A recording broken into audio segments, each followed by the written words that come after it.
Hello everyone, welcome back to Cooking with Cassie and Family. Today's episode is all about making store-bought taste homemade. We're doing none other than the STOUFFE'S family-sized macaroni and cheese. I'm going to show you how to jazz this up, make it taste homemade. You'll only need 3 simple ingredients: a seasoning blend of your choice. I'm using this complete seasoning, which is a mixture of herbs. You will also need some type of whole milk. Today I'm using 1 canned evaporated milk. This recipe calls for only half a cup of milk. We will also be using the original Velveeta cheese. In the past, I've also used the white Velveeta cheese. I find that one is quite delicious as well. And of course, you will need your STOUFFE'S mac and cheese, defrosted and ready for cooking. All of the measurements that I am using today is for the large pan of STOUFFE'S mac and cheese. Readjust your seasonings and measurements according to the size of STOUFFE'S mac and cheese that you use. Once your mac and cheese is defrosted, you'll start by incorporating all of the cheese with the noodles. Just mix the cheese and the noodles together. I'm not sure why the last time I made this and skipped this step, the dish did not come out the same. So there's no real reason on why I do this. I find that the finished product tastes much better when I don't skip this step. This is by far the easiest mac and cheese that you'll ever make. Most of the steps are already done for you. So if you have a last minute potluck, need to bring a side dish to a party, weeknights that are busy and you don't feel like cooking, this is so simple and can be modified in any way. No one will ever know. Next, we're going to make a quick cheese sauce. Using the Velveeta cheese, add it to your pot. You can use the white cheese as well. I've done that one too, and it tastes just as great. Today I'm using half a cup of evaporated milk. In the past, I've used whole milk, and I have also used heavy cream when I don't have Velveeta cheese available.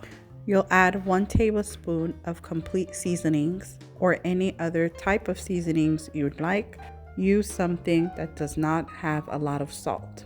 Once everything is in the pan, now just melt everything down. Your cheese sauce should look like this. Remember to keep stirring your cheese sauce while it is melting down on the stove. When melting cheese sauce, never walk away from it to avoid it from burning. Now we're going to add this sauce to the mac and cheese. You'll want to add this while it's still hot. If yours cools down, it will harden, so just reheat it over the stove if that happens.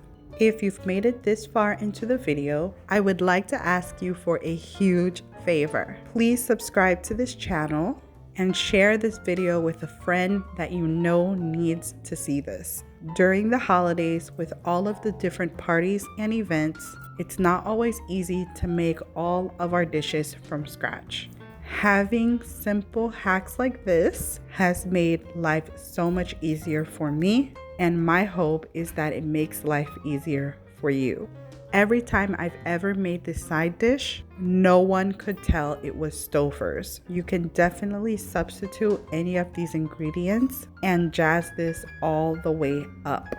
I also added a little bit of brown sugar to make everything taste that much better. You don't need much.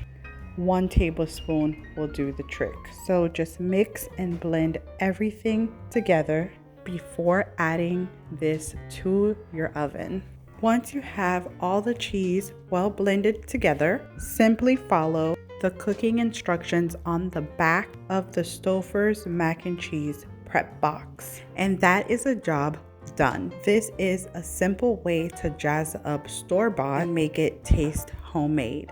I've also added this to a different cooking dish in the past just to make it look like I made it from scratch. You can also add it in a different serving plate as well if you have to bring it to a party or a potluck. Presentation is key. Give off the illusion that we took so much time to make this macaroni and cheese from scratch. If you've enjoyed this video and want to see more content from me, please remember to like, share, and subscribe to my channel. Thank you so much for watching, and I will see you in the next video.